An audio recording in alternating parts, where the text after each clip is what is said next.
madaxweynaha Mareykanka Donald Trump ayaa ku dhawaaqay inuu soo afjari doono xiriirka ka dhaxeeya hay'adda caafimaadka adduunka WHO.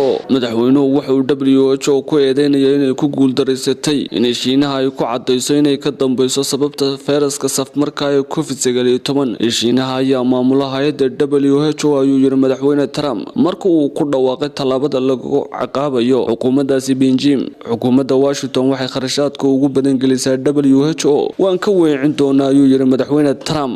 Mareykanka ayaa kharashaadkii ugu badnaa ku bixiyay hay'adda sanadii 2019 WHO.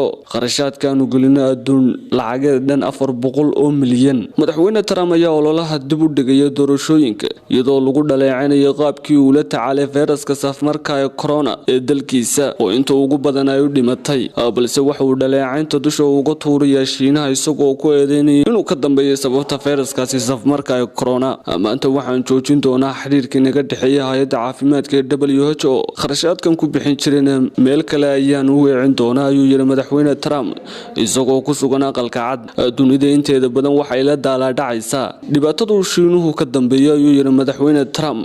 Waa Xamsada Bare, telefishinka Star.